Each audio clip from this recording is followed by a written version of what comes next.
नमस्कार दोस्तों, भारत से जुड़ी लेटेस्ट खबरों में आपका स्वागत है। हाल के दिनों में जब से महाकुंभ शुरू हुआ है, बहुत सारे लोग, बहुत सारे नेता दो तरह के दुष्प्रचार महाकुंभ के बारे में कर रहे हैं। लेकिन प्रयागराज में एयरपोर्ट से लेकर रेलवे स्टेशन और बस स्टैंड तक बहुत भीड़ मिल रही है। वहां देश भर से लोग आ रहे थे, हर वर्ग के लोग आ रहे थे, छोटे बड़े, अमीर गरीब, बड़े बड़े खानदान के लोग आ रहे थे। पहली बात तो यह है कि ऐसा लगा जैसे पूरी देश से और दुनिया में जो भी सनातन धर्म को मानने वाले लोग हैं, ना जाने कहां से ये सारी भीड़ उमड़कर प्रयागराज में आ रही है।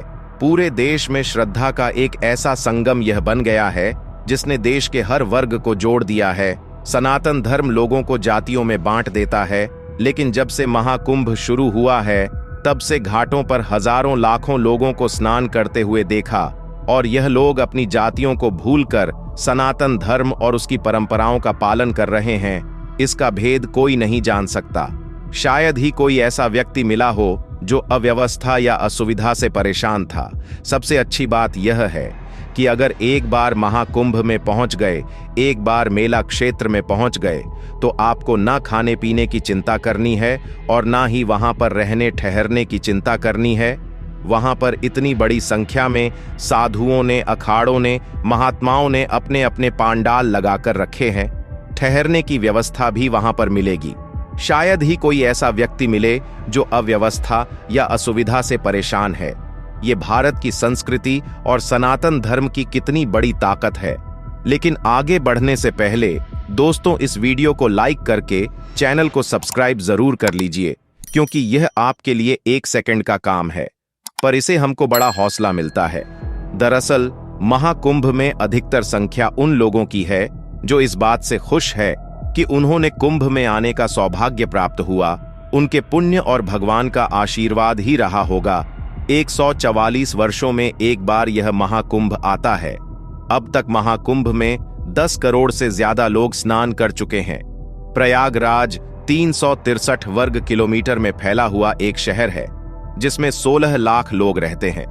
अब कल्पना कीजिए, 16 लाख की आबादी वाले शहर में अगर एक दिन 1 करोड़ या उससे भी ज्यादा लोग पहुंच जाए, पूरा जन सैलाब वहां पर आ जाए, तो क्या लोगों को आने जाने और चलने फिरने में बहुत तकलीफ होगी।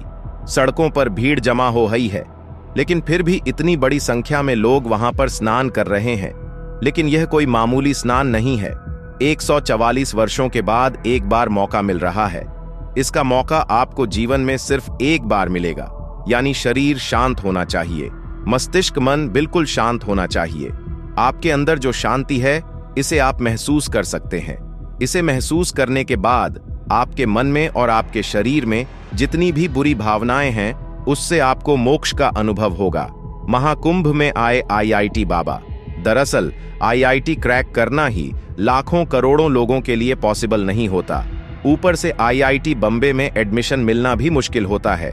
लेकिन एक लड़का पहले तो अपनी मेहनत और इंटेलिजेंस के दम पर भारत के सबसे बड़े इंजीनियरिंग कॉलेज में एडमिशन लेता है, फिर फॉरेन में लाखों रुपये की नौकरी करता है। मगर एक दिन अचानक वो इस मायावी दुनिया को लात मारकर शिव की शरण में चला जाता है, और इसी बात ने उन्हें रातों रात एक सनसनी बना दिया। धीरे धीरे जब अभय सिंह का बैकग्राउंड चेक करना शुरू किया तो लोग हैरान हो गए। पता लगा कि वो हरियाणा के झज्जर के एक छोटे से गांव से आते थे। घर वाले IIT की कोचिंग के लिए कोटा भेजना चाहते थे, मगर वो दिल्ली जाना चाहते थे। अभय ने IIT का एग्जाम क्रैक कर लिया। पहले IIT बम्बे से एरोस्पेस इंजीनियरिंग में B.Tech की डिग्री ली, फिर डिजाइनिंग में मास्टर्स की। अभय सिंह की छोटी बहन कनाडा में रहती थी। वो कनाडा नौकरी करने चले गए। कनाडा जाकर उन्होंने एरोप्लेन बनाने वाली कंपनी में काम किया।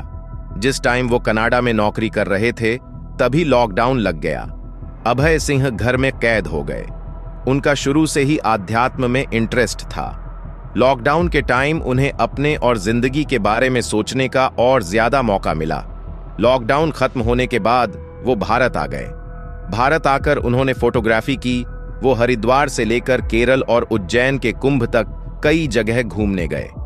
अभय सिंह ने कई इंटरव्यूज में अपने माँ बाप को खुलकर कोसा है। उनका कहना है कि माँ बाप भगवान नहीं, बल्कि भगवान ने माँ बाप को बनाया है।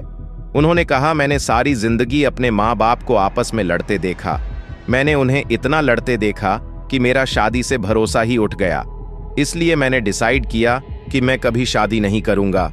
सनातन परंपरा में शिव को परम ब्रह्म माना गया है, मतलब ये सारी सृष्टि उन्हीं पर टिकी है। वो ना तो जन्म लेते हैं और ना ही उनकी मृत्यु होती है, इसीलिए शिव को शाश्वत और अनंत माना गया है। अभय सिंह शिव को ही सत्य होने की बात कर रहे हैं। इसीलिए एक IIT बॉम्बे ग्रेजुएट ने सारी दुनिया की सुख सुविधाएं छोड़कर उसके सामने सरेंडर कर दिया। दोस्तों, आज की वीडियो यही समाप्त करते हैं। लेटेस्ट खबरों के लिए चैनल को लाइक और सब्सक्राइब करें। धन्यवाद।